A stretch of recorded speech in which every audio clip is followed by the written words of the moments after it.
হে everyone, good morning. তো এখন হচ্ছে যাব আমরা সবাই মিলে জল ভরতে। তো এই দেখো মিষ্টি কি খুশি, ও জল ভরতে যাবে জন্য। ও তো এখান থেকে নাচা শুরু করে দিয়েছিল। ওদের বাড়ি যে আগে যে একটা ভাইয়ের অন্নপ্রাশন ছিল, তো ওটাতেও হচ্ছে আমাদের বের হতে হতে লেট হয়ে গিয়েছিল। ওরা হচ্ছে অনেকটা দূর চলে গিয়েছিল। এটাতেও সেম আমাদের রেডি হতে হতে লেট হয়ে গিয়েছিল, আমাদের বের হতে হতেও দেরি হয়েছিল। তো ওরা অনেকটা দূরই চলে গেছিলো। তো পরে আমরা তাড়াতাড়ি করে বুনুকে নিয়ে বেরোলাম। কাকিমুনি শরীরটা ভালো না, তাই কাকিমুনি যাবে না। আর মিষ্টিকে এখানে টোটোতে বসিয়ে দিয়েছি, কারণ এত রোদের মধ্যে ও হচ্ছে হাঁটতেই পারবে না, ছোট মানুষ, শরীর খারাপ হয়ে যাবে। তারপর নদীতে যা নিয়ম কানুন ওগুলো করছে।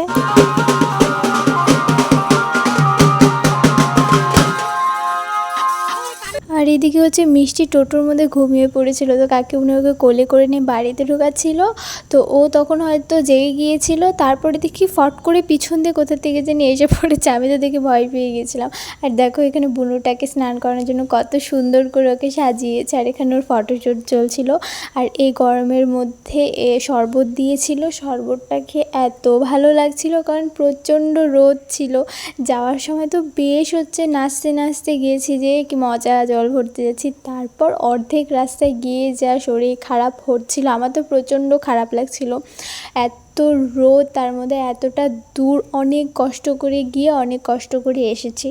তারপর আমরা এখন হচ্ছে সবাই মিলে বাড়িতে চলে এলাম, কারণ ওখানে হচ্ছে বুনুটাকে এখন স্নান ধান ওগুলো করাবে। আর এতক্ষণ থাকা একদমই পসিবল হচ্ছিল না, কারণ এত গরম লাগছিল যে অবস্থা খারাপ হয়ে গিয়েছিল। মনে হচ্ছিল কখন বাড়িতে এসে ফ্যানের হাওয়াটা খাবো। আর এখন যাচ্ছে যে বৈষ্ণব সাবাতে, ওই বাড়িতেও হচ্ছে একটা অন্নপ্রাশনই আছে, একটা বুনুর নাকি ভাইয়ের, আমি ভুলে গেছি। তো যাই হোক, তো দুপুরবেলা যাচ্ছি। আমি ড্রেস চেঞ্জ করিনি, ভেবেছিলাম যে ড্রেসটা চেঞ্জ করব, বাট ভাবলাম কে আর দেখবে, এত গরমের মধ্যে কে বারবার ড্রেস চেঞ্জ করে, তাই এটাই পরেছিলাম।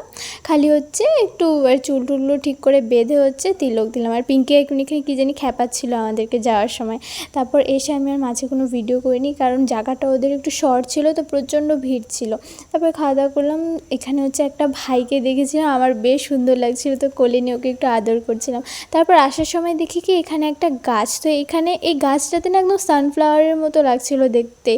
তো সবাই বললো যে না, এটা বলে সানফ্লাওয়ার না, এটা কি অন্য জাতের কি ফুল, বাট আমার একদম সেম সানফ্লাওয়ারের মতো লাগছিল দেখতে। জানি না, যেটাই হোক, বাট সুন্দর ছিল দেখতে খুবই। তো যেই বাড়িতে জল ভরতে গেলাম, ওই বাড়ির রাত্রের প্রোগ্রামটা নেক্সট পার্টে শেয়ার করব। ততক্ষণের জন্য সবাইকে টাটা।